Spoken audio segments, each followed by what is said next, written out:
Hello and welcome to Talking Dogs on Monday. Yes, back to our normal Monday slot as we review a quite enough weekend in Irish Greyhound racing, but there was some top class action at Shelbourne Park. I'm glad to say I've been rejoined, shall we say, by the exiled Dub, who I know was up in the capital at the weekend. Sadly, didn't get to Shelbourne Park, missed some top quality racing. I don't know about him, but I'm feeling pretty tired and emotional today. My daughter was in the Fela final yesterday. Tommy, I know you were watching a big soccer match as well involving your son. So a busy weekend and all. Yeah, a lot of traveling on, Ian. Neither of us got the result we wanted in our respective matches. But anyway, it it's a good achievement to get where they got to. Yeah, it's. I think that's been my life, Ian. I'm just literally on the road day and night, kids, day and night. Taxi I'm off. service, taxi service. That's what we are. Yesterday we were cheerleaders as well. Let's get to the action from Shelbourne Park on Saturday night. Of course, we had the Shelbourne Open 600, but the feature in terms of monetary value and the fact that it was the final was the Suncroft Festival Puppy Oaks, again sponsored by Tony Lorraine Howard, long term sponsors of this wonderful competition.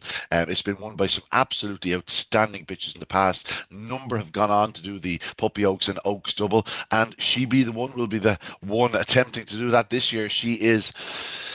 I think we spoke about her at one stage in the early rounds of the Kirby, Tommy, and I sort of said to you, I think she's short a yard of early. I think that'll be her downfall. I'll tell you something, she finds a way, doesn't she? Like her sequence through this competition was pretty spectacular. Yeah, it was. What I would say is she. Now there wasn't a huge amount of early pace in the final the other night, apart from the obvious exception of the remarkable Mina Minsk, who I mean, if you could bottle that braking ability, Mm. you would like 198, 2 2, 198, 198, 2. Like that in any for any Greyhound is absolutely remarkable. But she'd be the one who was able to do a 202 and took in behind him.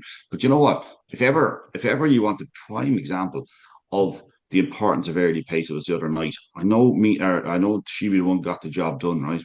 But there were about 3 or 4 points during the race where you're going, the gap just isn't there. She has to find a way. The amount it takes off a clock. The 28-21 was the winning time. I think in the form she the one was in the other night, she'd have broken 28 seconds quite comfortably. If it was a solo, she just popped out, did a 202 in a solo. She'd have done 27, probably 90. But just like it's good in one way because it's properly what racing should be about. Like, if you're going to be the type of dog that has to come from off the pace, you have to learn how to track it and do it right at the right times. And Mina Minsk, then I mean, we all love a bit of early pace in a greyhound, and Mina Minsk is just remarkable in that sphere. I actually thought that Ballymacmint is a bitch I do like. I've liked through this competition, but unless she learns to brake, she's not going to win much, is she? She's got Yeah, she's got brilliant early speed, absolutely fantastic early speed, but doesn't tend to come out of a box that well. yeah, she's still very young, of course. She very Yeah. inexperienced. That's going to come with her, I suspect. But I appreciate everything you've said there. Yeah, the Mina Minskovic, she is now destined for the UK. She's joining Nathan Hunt. She's been purchased, and I'll tell you something. She's going to win some round of races over there. Oh, Some of those tracks are just absolutely made for her. An easier four bends. And it's not as if she's not staying. Like what's she beating? She beat no. the length in 28-21. Like she's a hell of a lady. Obviously she's out of a Derby runner up in Being a Miracle. Like she's a class act, but she has run into a good one. And as you say, she be the one. At one point going into the third bend, I went, she's just not getting by here. She just Yeah. can't find that gap. She was almost too close to the leader. Whereas the previous week she came from further back, but she got a clean run at her. But Whereas this week she had to get herself going twice, three times. It was at the third bend in particular where I went to myself, God, this gap isn't opening for her. Like Mina Minsk was either it was almost running tighter to the fence than She Be the One, and She Be the One was sort of looking out, and then she looked in, and she waited, and then the gap did come, and my God, she was through it in a flash. that was the most impressive part of the entire race. Those five strides around the last bend where the gap opened and she just quickened. You think then she's going to go on and win by 4 lengths. And fair play to Mina Minsk, she kept going all the way to the line.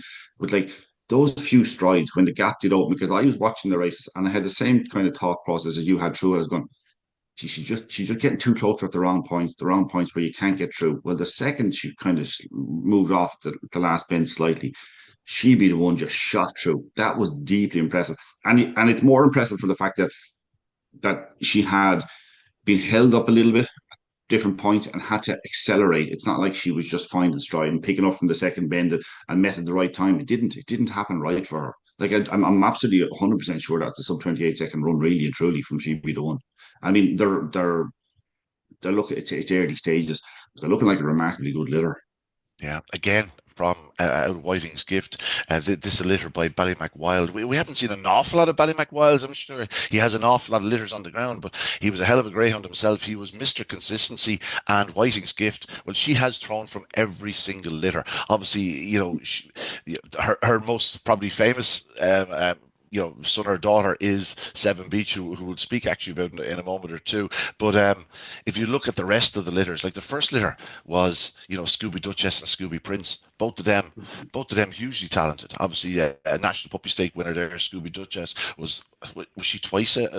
She was the bitch that was twice at the Oaks runner up? Am I right in saying that? She also ran so well in England on occasion. Yeah, she's the Oaks runner up, Scooby Duchess. Then you go to the next litter, and obviously we have Seven Beach, who is one of the stars of Irish Greyhound racing. The third litter, Born Racer. Of course, top sprinter out of Ballymac, or by Ballymac Anton, who you wouldn't have expected to be, throwing sprinters, and Born Racer, like the Fair Warrior winner. And then this litter we have She Be the One, who has just overtaken the other Wild, of course, the Rural Kennels Open Unraced winner, as the star of the litter at this point. Just remarkable how well she's breeding.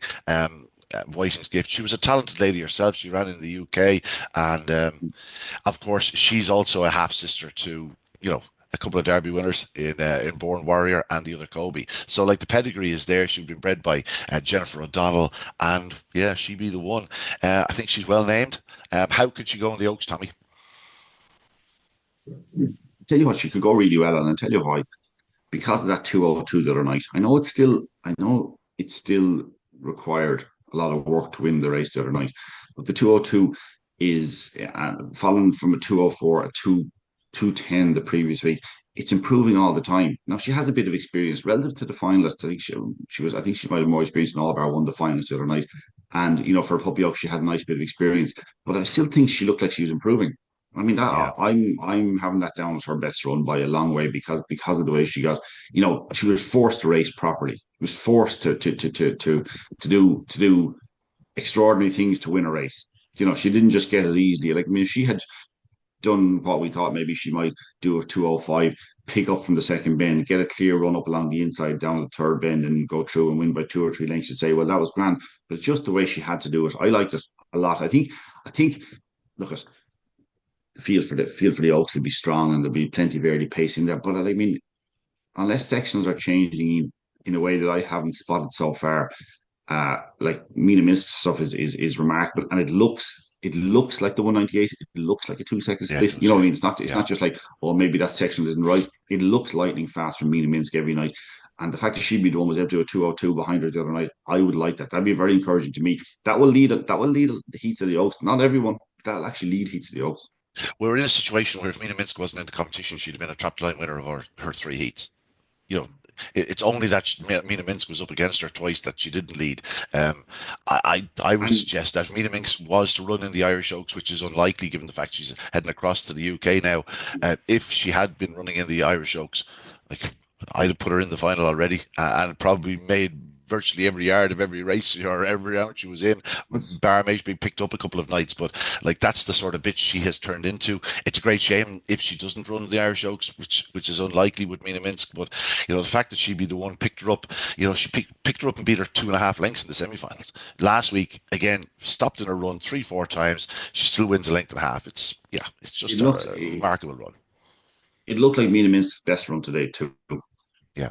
No, very much so, very much Fabulous so. effort, really As good. you say, we'll be keeping an eye out for those in behind. In particular, the likes of the Ballymac Mint bitch. There's much better to come from her. She did fade a little bit off the final turn to the line, Yeah, but she showed great pace to be sort of, not quite on their heels into the third bend, but close enough that a bit stronger in herself.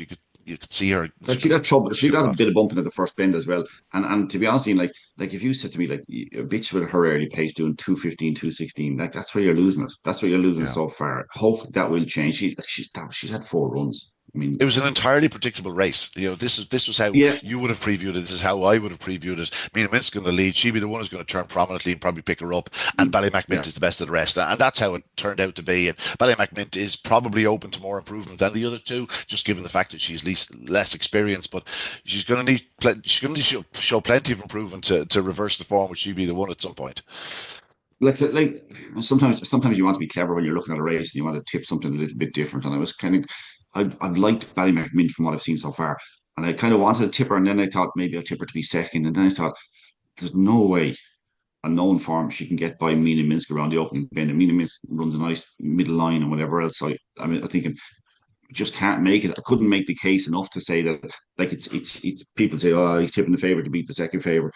But I mean, it looked obvious, and it doesn't know. It definitely doesn't always work out that way.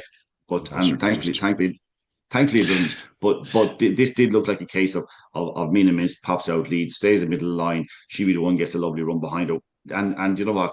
I mean, if you were a punter, you were given the perfect preview in the semi final, and you were given even money on the night. What more do you want? Yeah, absolutely. I was actually a bit taken aback by the even money. I sort of couldn't believe that. I know sometimes these industry SPs and whatnot, I don't know, but I assume it wasn't an industry SP the other evening, given the fact it wasn't on TV or anything like that. It was probably just a standard SP from Shelbourne Park. That does seem a bit big to me now. I know certainly the likes of Teddy Hegarty just loves early speed, and I suppose that's why Mina Mintz was kept on the short side. But, as we said, she'd And be the one. and, Even and, money and was perfectly fair. in fairness, Mina Minsk did run the race that if you were a bookmaker and you're looking to get she be the one beaten, Mina Minsk ran the race you would hope. Yeah, And yeah, and, she and, did. and you know, it almost worked. It only for a beautiful acceleration on the fourth bend. It nearly worked. Yeah, we're 3 weeks away now from she be the one turning 2 years of age. She will go into the Irish Oaks as one of the favourites, no question about it. And Kate and Leo Dunphy really do have a good one to look forward to, no question about that, Tommy. Before we get on to the Shelbourne Open 600, speaking of Whiting's Gift, you weren't here last week, Tommy. We did mention Seven Beach. What a star he's been. We were lucky enough to Mm. catch up with one of his owners, but just a quick line on Seven Beach.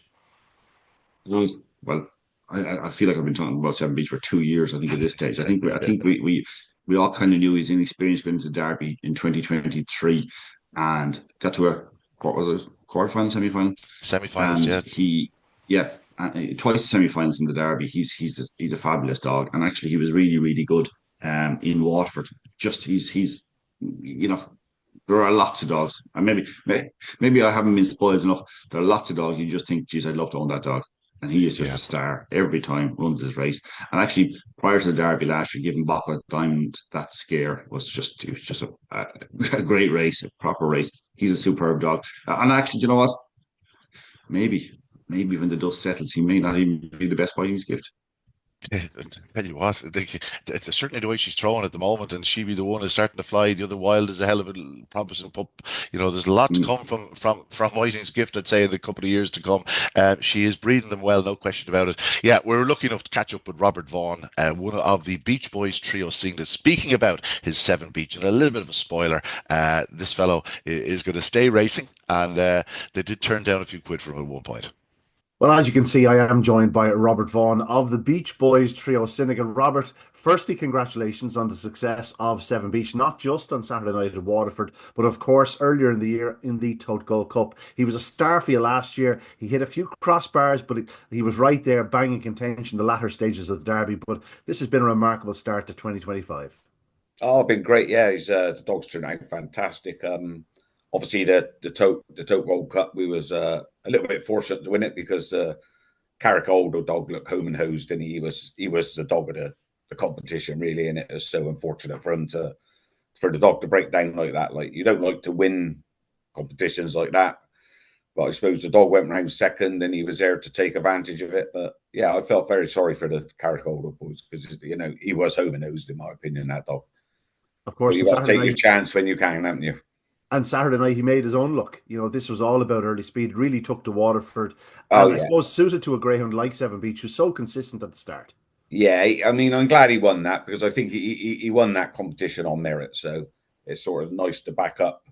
Like you got fortunate in a Gold Cup, and it's nice to win that select stakes. And I think he deserved to win it, in my opinion. Like so Now that was very nice. tell me about the Beach Boys trio. Obviously, it's yourself, but who else is involved? I got my brother, Kevin Oates, and there's a couple of other boys in it. Lee, another boy, like So yeah, it's just we've been in dogs a long time, like and then I got introduced to a Sean Flattery at Tralee. I don't know if you know Sean.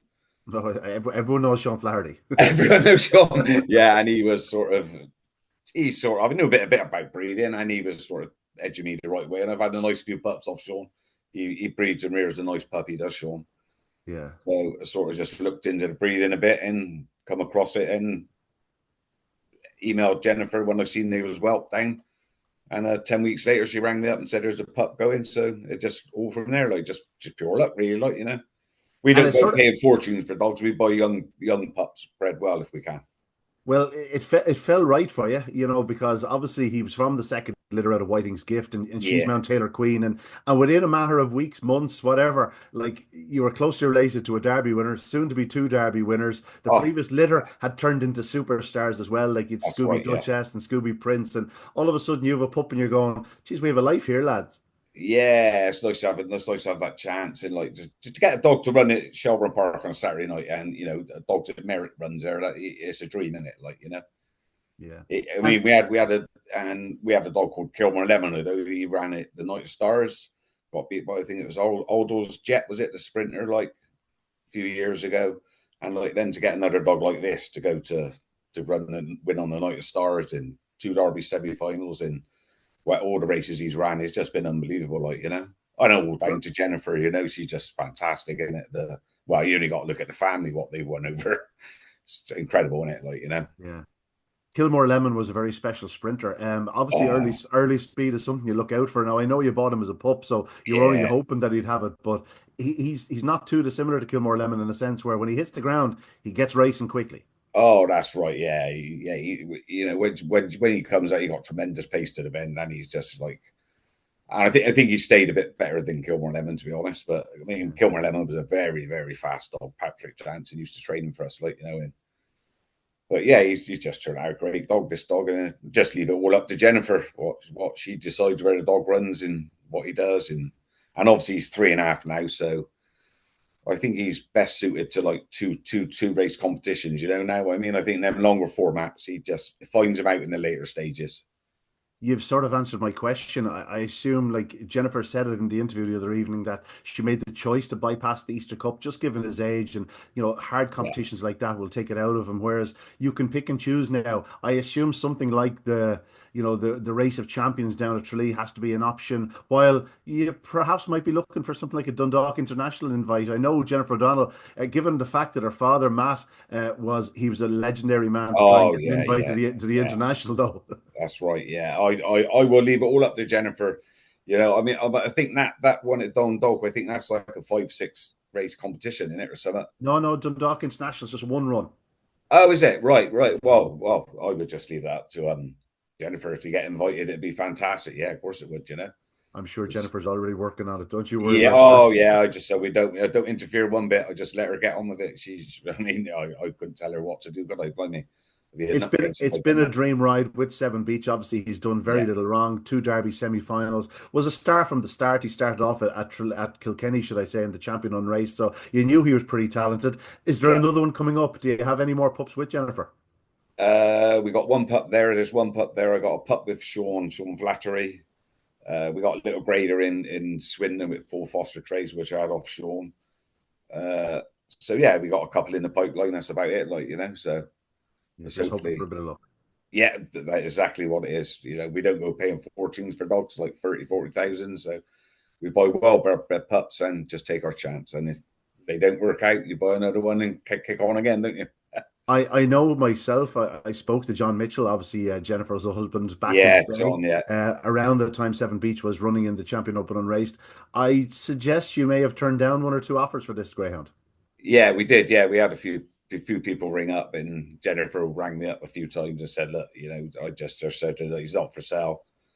he's a dog of a lifetime for us. What we wanted, and we always said, if we're going to sell every good dog you get, you're never going to own a good dog, are you? So what's the point?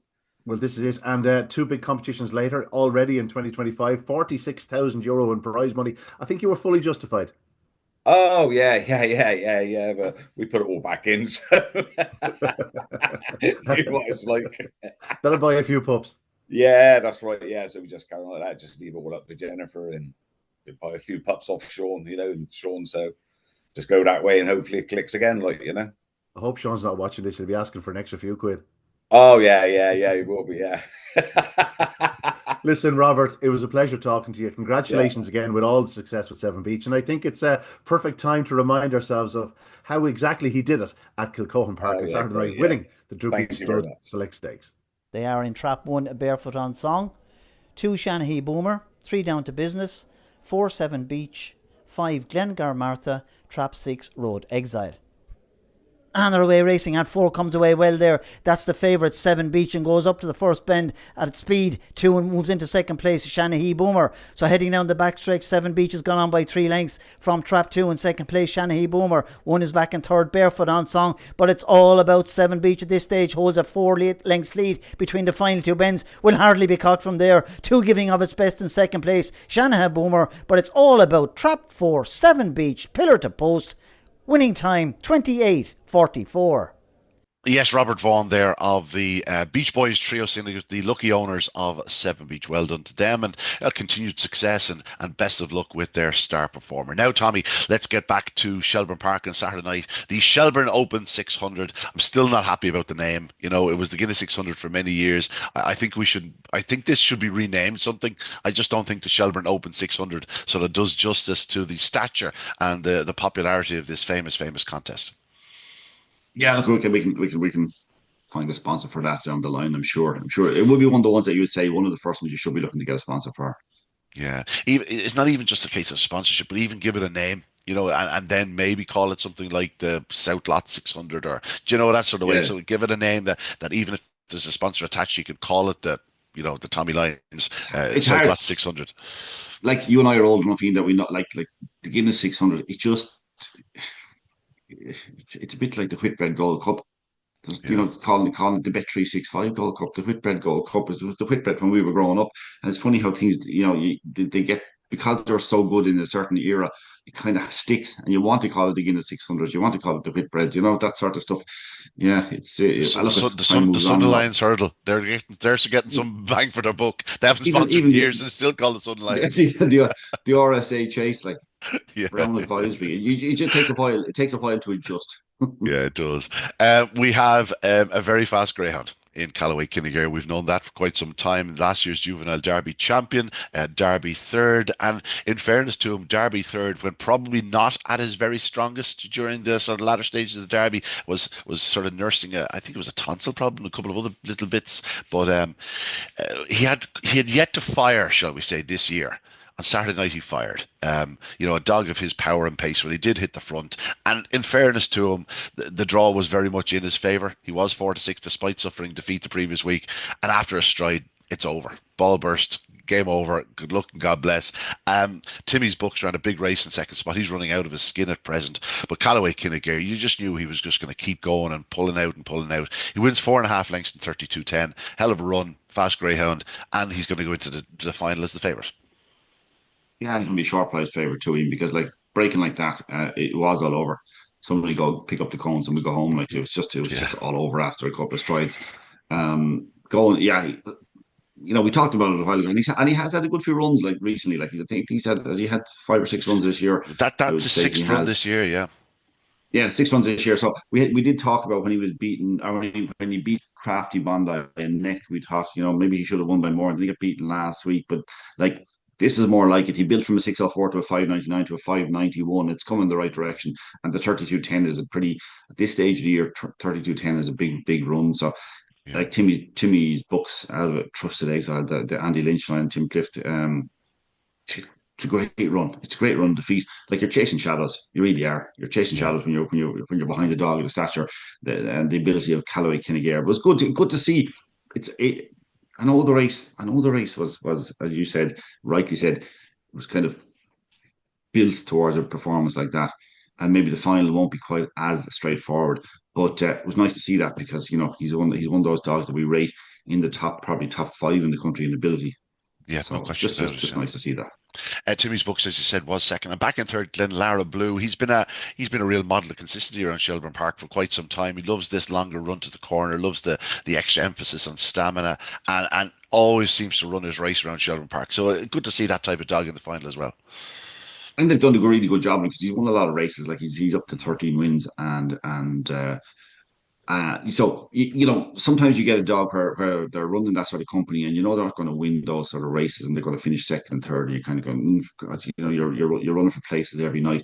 But actually, he's been placed well to win a lot of races as well, because if I have a greyhound, I want him to be competing at that level, even if he's not good enough to win. I still want. I'm happy if I've got a dog that good that's able to compete. So he's a smashing dog, 13 wins as well, and he's in the final now of the 600.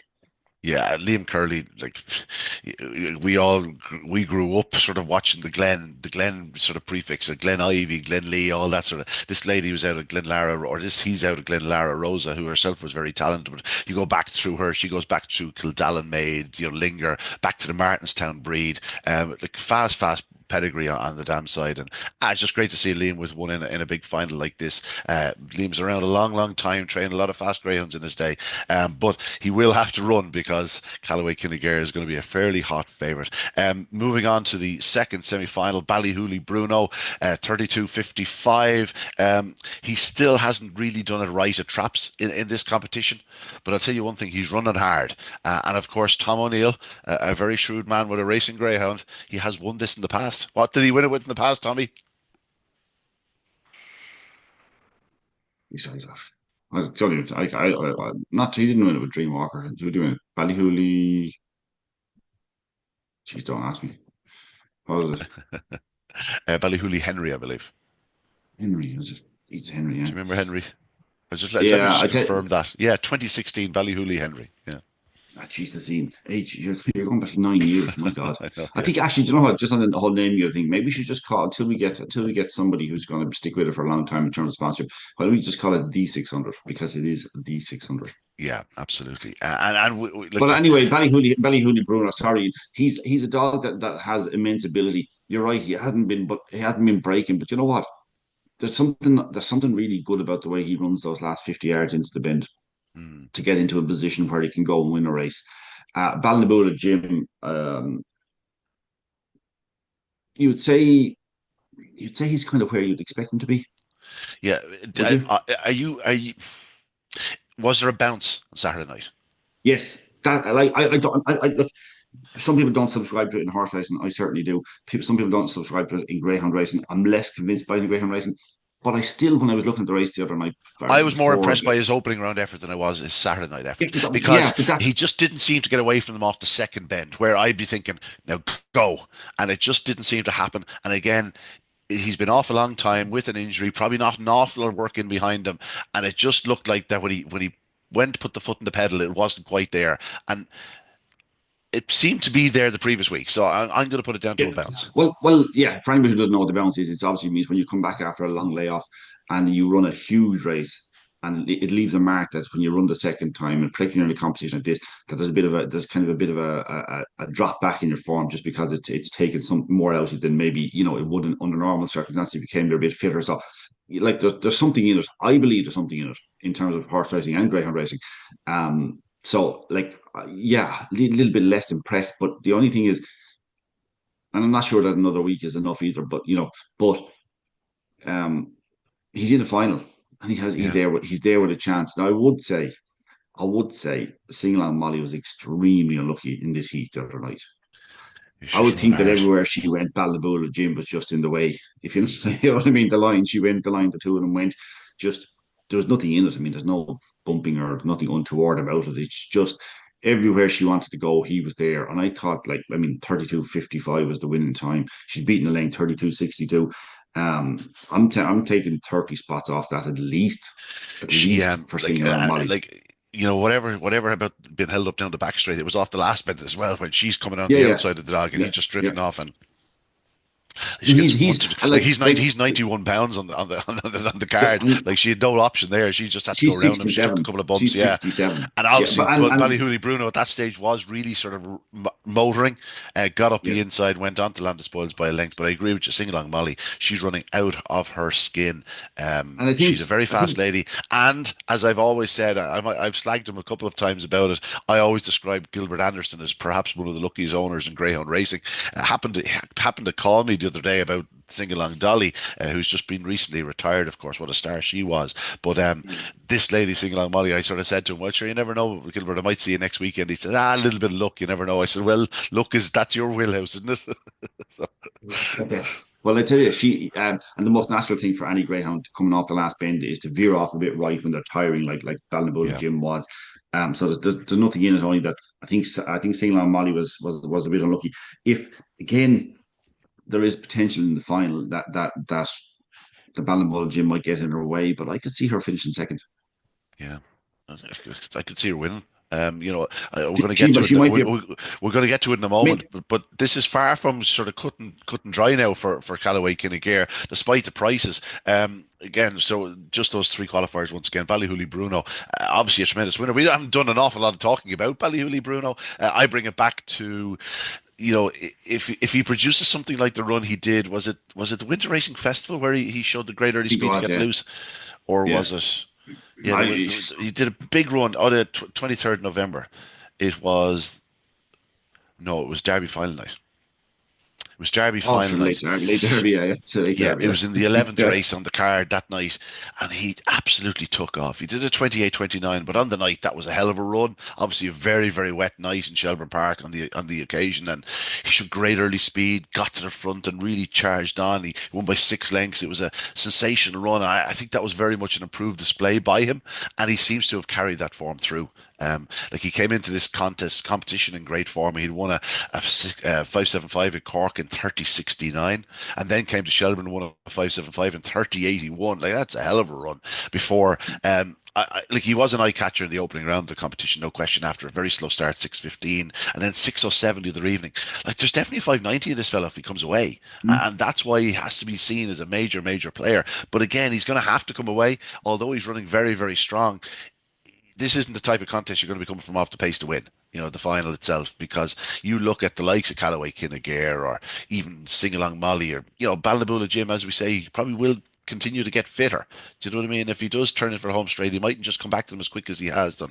And Ballyhooly Bruno, it's worth mentioning, he's also he's probably one of the first crops of the Jacob Tashadelics, who seems to have been throwing a few. He seems to be throwing a few nice ones, some consistent Mm. types of dogs, and this Ballyhooly Bruno is sort of flying the flag for him.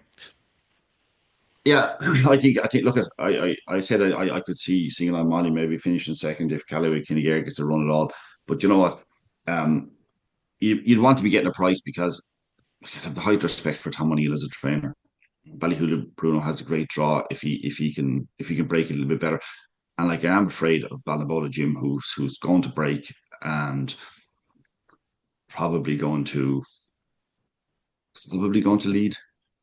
Yeah, No, he's not going to get in the way of Callaway Kinnegear, Ballinabula Jim. So you can understand why Callaway Kinnegear is odds on. Um, but I think Single Molly, I just really liked it. And you know what?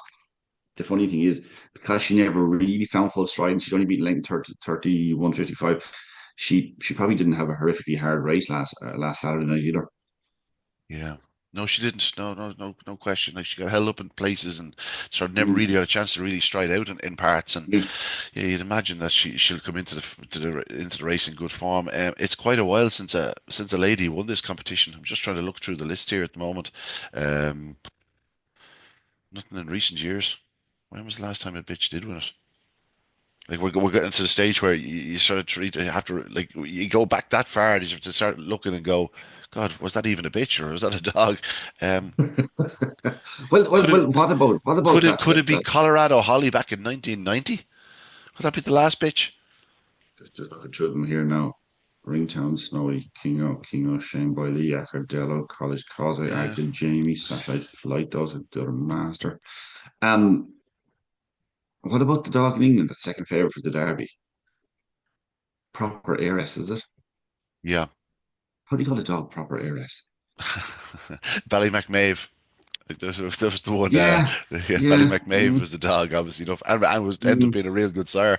But yeah, sometimes it just happens. It Sometimes it confuses me. just That's why. happens. Yeah, I'd yeah. say I'd say when they were priced or when they were naming them, they got confused themselves. He's a proper dog, that proper ARS. Yeah, Yeah, Colorado definitely. Holly back in 1990, and of course the previous year was Gourmet Manor, another superb bitch for Jared Duffin in 1989. She would have been my sort of one of my first sort of great memories when I first started really getting into Greyhound racing. Gourmet Manor back in 1989. Wow. Uh, that's a few years ago now, Tommy. So looking at the final, Ballyhooly Bruno has been drawn in one, Timmy's Bucks in two, Callaway Kinnegair in three, Singalong Molly four, Glenlara Blue in five, and out on the outside is Trap six, Ballinabola Jim. We've got two wides, a middle, three insides. It's a perfect makeup of a race in terms of seedings and whatnot. I would have suggested that the Field Sports Syndicate, the boys, would have given a pretty penny to be drawn the other way around with Timmy's Bucks. I would say that's the one there. A little bit concerned with into the opening corner. If you look in the previous round, it was him that sort of held up Callaway Kinnegair into the opening corner when he was drawn inside him. The other night, Callaway Kinnegair was inside Timmy's Bucks, though it didn't really matter because he flashed out. If he makes that similar start on Saturday night, it probably won't matter again. But it's just potential there, unless he hits the ground running, that Timmy's Bucks will be there. We know Ballyhooly Bruno is capable of going up faster than he has done. Single on Molly, stay straight and true from trap four. Same could be said for the outside pair, but just Callaway Kinnegair, if Timmy's Bucks was the other way around with him, I think Callaway Kinnegair would be certainly justifiably be 4 to 6. I'm not sure I'd be taking 4 to 6, Tommy. I think he'd be closer to even money on the night. Um, I would say one thing in fairness that if the returns are a fair reflection of what's going on in Shelbourne Park, then you're getting a chance. You're getting a chance at odds to have a bet, and you're getting a chance to make a few quid. The prices seem to be. I would say, I know I'm looking on from it fair, but if obviously they'll fluctuate on the night, they might even be better than the SPs are, but you're getting a chance, and you probably will again with Callaway Kinnegair. The only thing is Callaway Kinnegair compared to the dog that was behind or was held up by Timmy's Bucks, he's probably in better form. He's probably in better form. That semi final was a 32 10s, a powerful run. He's It probably was. he's Yeah, it and was look, it if was he's it, not it was it was the 2024 version of Callaway Kinnegair. yeah, Yeah. yeah, I think it was. I really think it was. Now look, you know, he I kind of think to even consider him as a derby dog for later on in the year, and this is completely harsh. This is typical me with bullshit. But like he has to go and actually win this impressively if Yeah. he's going to be that type of dog. Because like like this isn't a derby final. This wouldn't be a derby semi final. This wouldn't be a derby quarter final. Yeah. He's got to go and absolutely, and I know you can say, oh, he's early in the season and all that sort of stuff, but like, I'm not the most forgiving bloke when it comes to this sort of stuff. And I'm quite harsh, and things stick in my mind then for the rest of the year. And people know that I'm a stubborn sort of clown when it comes to this sort of stuff. But I just think that he has to go and take this opportunity. Has to. Yeah, this is like this in terms of classic decider. This is as straightforward as it gets for the likes of a Callaway Kinnegair. If he does things Or right, he should really be yes, winning. He should really be winning. very well Obviously, put. there's a proviso there that if maybe the likes of Ballyhooly Bruno or Ballybola Jim produce their very best form, obviously they can upset him. But the fact of the matter is that Callaway Kinnegair should be the one to beat, and by all accounts, he'll be priced accordingly. Yeah, I I think think we're look. both siding with Callaway Kinnegair, and I like you. I think Singalong Molly can run a big race, and Ballyhooly Bruno. I'll probably be like looking at 3-4-1, 3-1-4, that sort of way. I think I'll keep an eye on Balnabola Jim this week again. I'm just going to wait until till we see him back to his very best. Yeah, there's no guarantee that he will strip an awful lot fitter for last week, and they might still be feeling the effects of the injury and whatnot. But listen, he ran great the other evening, but I just not quite the same as he was last year. Well, yeah, I 100% agree with everything. The reason I say with everything is I think Callaway, like I'm not just saying I think Callaway Kinnear has to go and do it. If he doesn't, whatever. But I think he will. I think he will do what a potential Derby dog will do. I think he will do it. Right. A Single Molly, I think will run a cracking race. I thought she was just way better than the clock the other night. Way better. I think Balnabola Jim, what I would be encouraged by, and I'm in the same boat as you that I don't think this weekend is his race.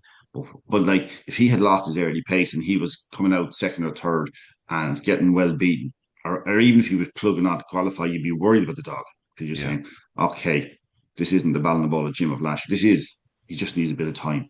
And I think this Saturday's too soon. So what? So what? There's bigger and better things down the line for him if he can work his way back to the form he was in last year. So yeah, he's not for me this weekend, but I'd be very encouraged by the first two runs. Yeah, you and me both. That's the Shelbourne Open 600, the final at Shelbourne Park on Saturday night. Cracking race to look forward to. And again, we do have a warm favourite in the form of Callaway Kinnegare. Tommy, it's obviously going to be there's a big thing on the horizon, of course, over in Towcester. The Irish are coming once again with the English Derby in mind. We're sending over a huge team and a very strong team. Bucco's Diamond remains a very hot favourite despite suffering defeat in the Juvenile Championship. I think we'll both agree that he's the Greyhound to beat, but we've seen one or two dogs just sending that little reminder. Oh yeah, by the way, we're here, and they both happen to be the two I'm talking about. Both happen to be kennel companions of Bucco's Diamond. Cheap Sandwiches has done everything right over there. He looks absolutely right at home around Towcester. Trialled very well, ran very well in his race despite not doing everything correctly. Bombay Pat took off on Sunday, 28.60. Hell of a run from a hell of a fast greyhound. The key with him is if he can keep trapping relatively close, his pace into the opening corner is there. Pace down the back straight is there. Hell of a fast greyhound. Just great to see him taking it to Towcester as well as he did. Yeah, it's just a difficult track. I mean, if you do anything wrong early, you could be in all sorts of trouble. The way I see Towcester is the first bend invites you to run it early, very early. So then they get in tight at the bend, and then there can be bumping and trouble. And if you can sometimes you can slip around it, get lucky around the outside. Sometimes that's the worst place to be. I don't tend to bet big on the English Derby. I never really have. But and every year I feel like I'm trying to be an awkward sod in the sense of trying to big up a British runner, and it's not because I don't want an Irish runner to win it. It's just that I want competition. It's the very same as Willie Mullins' domination of the winning the Trainers' Championship again in Britain. We need competition from both sides. We need it to be healthy both sides. So we want them coming over here, horses and dogs, and competing. We want to go over there and compete, but we want the interest to be on both sides, if you know what I mean. So I think in Proper Heiress looks like a proper dog, really does. That was actually that race. Proper Heiress won was probably standard of a Derby semi-final. Oh, yeah. Well, the UK contingent would say it's a standard of a good Derby final. But I think that's because they have all their best dogs in it. I think you could have added 2 or 3 Irish Greyhounds that would have made it even better. But yeah, I tend to agree with you. That sort of a level, yeah, no question. Like and it was a perfect display, if you know what I mean. Lovely early pace, tracked really well. And like, see, I'm not, again, it's the same point I made. I'm not trying to do it just because I want it to be awkward or be odd or be, it's not all green tinted. But like, we do need it to be competitive both sides. We do need everybody to compete and actually to get deep into it. We want the best. We want the best greyhounds from everywhere, no matter where they're from, everywhere competing. That's what I want. And I want to see really good competitive racing. And I think they have a genuine dog. And you know what? Even though Bucco's Diamond was beaten the other night, it's kind of I talked about it when I was on the Barry call here a couple of weeks ago. You were away sunning yourself, having a ball, a bit like you were last night, Ian, again. But anyway, yeah. But the like I have no skin in the game with Bucco's Diamond, but I kind of nervous when I see the dog running because he was so good and we built him up so much last year. You kind of don't want that legacy to be kind of diminished in any way. In many ways, going into this derby, losing the sequence isn't a bad thing. It's sort of just, it's so like it makes no difference to the dog. Like it really makes no difference to the dog, but in your own mind, it makes a difference. Going, oh God, 18-year-old's hard. Oh, 19-year-old's difficult. Oh, 20. Oh, geez, you'll never get 20. You know what I mean? Whereas it's now done. Let them just. Now it's just about running in the competition. Yeah, and then if he gets beaten in the English Derby, we go, "Ugh, look at maybe last year he peaked and that's it, and we'll be all the negativity around it, which I don't want. It's just me, it's the purest, and it's not because it's Bacchus Diamond, it's just because it's a Bacchus Diamond. It's the dog of last year. You want him to be, it's like a 2-0 Charlie. If we were fortunate enough that he was able to come back this year and run the 750s, you want him to continue that sequence. That sort of way. You get behind a Greyhound who's exceptional, and that's what you want. And so, like I say, there's no skin in the game, but no, what disappointed with the effort. Were you? Yeah, I was. No, I wasn't. I think he did charge the traps. He was the last dog hit the ground to challenge the best the UK have to offer off the second bend. Like, it was remarkable the pace he showed to even get into a challenging position. Now, he did fade, and in fact I would suggest that there is maybe a chance he half cramped into the escape. Now, Graham says that he has done that in his trials over there, in a sense where as soon as the hare is driven on, he's not going all out into the escape, which is, it probably will stand to him in the competition, but like, he's getting to the line, and that's about it at the moment. I think he'll strip much fitter for it. I got the impression, speaking to Graham the previous evening at Limerick, that he said to me, he said, I think he's well in himself, but I got the impression there's plenty to go here with him. And you got to remember, he's going to have a couple of gimmies in the early rounds of the competition, and I suspect it's only a matter of time before he breaks the clock. What date does it start? It starts Thursday week. That's the 8th, is it? Yeah, the 8th of May it starts. So it'll be Thursday, Friday, Saturday. Is he going to run again beforehand? No, I suspect not. No, I suspect not. Yeah, he'll have had a nice break between them, and he'll have plenty of time to do it the right way, if you know what I mean, in terms of. And he'd be very unlucky to get a tough draw in the opening round. Like, for all that there's going to be a huge entry and whatnot, there'll be an awful lot of dogs that have no chance of winning a derby there, and you'd suspect that he'll get certainly a handful of them up against them, and maybe one potential star against them or something like that. But like, if Bacchus Diamond turns up the Greyhound he was last year, forget about it. He's just going to fly. Yeah, there's nice early pace in the competition this year, I think. So it'll be, yeah. It's like anything else. He'll have to earn it. I hope. Look at it.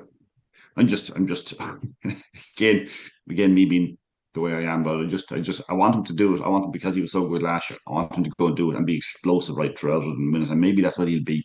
But I tell you, at the prices, like, I know Cheap Sam just kind of edged in a bit the last day. Again, I say it's because that bend invites you far too early to turn. It just seems to invite dogs to turn way too early. But Cheap Sandwiches at 16-1, it seems actually probably slightly too big. Yeah, I tend to agree with you. Yeah, I think he's the sort of one in the top 7 or 8 in the betting. I think he's the one that's probably not overlooked is the wrong term. He's probably underrated in terms of his price profile. Like, if he went up against proper ARS tomorrow, I think I'd back Cheap Sandwiches to beat him. It just seems to have taken very well to the place, huh? Be a cracking race. Yeah, the two. I like March on Freddie. March on Freddie. Have we found his level? He's an excellent dog. Have we found his level? Maybe he's running really well. He's very strong. Really his limitations have been exposed somewhat through the derbies, the derby, and then obviously yesterday Bombay Pat left him sort of in his dust. He's just not sharp enough. He's probably just not sharp enough for a derby. He's very strong. He could easily make a derby final, but he's just not quite sharp enough in the early yards. Yeah, and he is a bit like what you said about Bacchus Diamond. He could get a reasonable heat or two early and put in some huge performances. Oh, he's an excellent dog. He could do a monster. Yeah, he could do a monster. No question. Ability. It's a good competition. It's a crack competition. It's a great classic to look forward to. Again, there'll be a big Irish contingent. I see, you see the likes of, Pat Buckley, Paul Hennessy, Liam Dowling. Obviously, Graham Holland's going to come with a massive team. There's talk of Peter Cronin running a couple of his promising youngsters. Damien Matthews was there yesterday, trialing a couple. Who else? I'm forgetting someone. David Byrne is going, of course, with 2 runners as well, Untold Rufia and Untold Dollar, who he now is training. So there'll be a very strong Irish challenge. Looking forward to it. But as you've already alluded to, let's make it a competitive one. It's important that the UK do have 2 or 3 stars in the closing stages of the competition. Some of the flight are flagged for, and Yeah, I'm looking forward to the final myself. I'll be there. It should be a great night once again at Towcester Greyhound Stadium. Again, check it out actually on the website. On Talking Dogs the other day, I wrote about anyone going over from Ireland. There is a deal on ticket prices, so well worth your while if you are heading over for a night. And I know plenty of people go over for the opening round or indeed for the final, but there's a few rounds in the middle there where plenty can happen as well. So if you fancy getting over to Towcester, it's a nice part of the world. It's well worth checking that one out. But that's it for us this week, Tommy. Pleasure as always. Thanks for your company. Yeah, it's good. Look at you said at the start it was kind of a slightly quieter weekend. It's still still, still good greyhounds to be enjoying the weekend. So and it's it might be a quiet-ish one next week. Obviously, the final of the 600 is on, but after that, it's going to ramp up and go hell for leather for the summer. So plenty to look forward to. Yeah, we're going to close out with a an interview with Nicky Holland, actually, Tommy. Just to give you a chance to have a line on Fatepoint Ranger. You weren't here last week. He's a proper greyhound. Very good winner of the Conlanny Kirby Memorial. I'll be interested to see how Solomio develops. I thought he ran a hell of a race in defeat. Another 10 strides into the opening corner, and he might just have been upsides Fatepoint Ranger. He showed really good early speed, but I think the winner is a proper greyhound. He just seems to have it all. He's strengthening up all the time, and a fine display to win and justify favouritism in the final to Kirby. Yeah, he was a smashing winner of it. Actually, deeply impressive. I was looking for a reason to oppose him in the final, and thought I had it in the sense that if you're going to catch him, if you're going to catch him beat Faypoint Ranger, you can probably do it on the run into the bend, the last 25, 30 yards into the bend. That's where you can do it, and that's where maybe a top dog might be able to cause him a bit of trouble. But just nothing to dislike about the performance. Really professional, really good. Top dog, bubbly charger, missed the kick completely, didn't really feature. Solomio ran a cracking race. Yeah, but Fatepoint Ranger, it was a professionalism, and yet it felt like he was building on something. If you know what I mean, it felt like he's still developing, which is Yeah. what I want at that stage. I mean, it's a Conlanny Kirby, it's for pups, it's not for seasoned, greyhounds. But it felt like that, despite the fact that it was a really, really top run. It still felt there's more to come from him. Yeah, he's all of a sudden had he's a fair body of work behind him now. Yeah, no, he has. But that's what I'm saying. But it still felt like it because I said to you, I felt there was an opportunity to get him beaten in the final, and that's not trying to do that, but just looking for an alternative because he was so short in the betting. I felt there was an opportunity maybe that on sections in the whole, that the ones going into the bend, no, not the first section, but maybe the line into the bend, that's where you could catch him. Maybe that's where he might be slightly, you know, well, at his most vulnerable, let's just say. Um, but I thought was just a perfect performance. Yeah, It was over in strides. pretty much. How about we get the thoughts of Nicky Holland? Before we do, it's little more from us to say, except good luck, good evening, and God bless and all that. But we're going to leave you with my chat with Nicky Holland.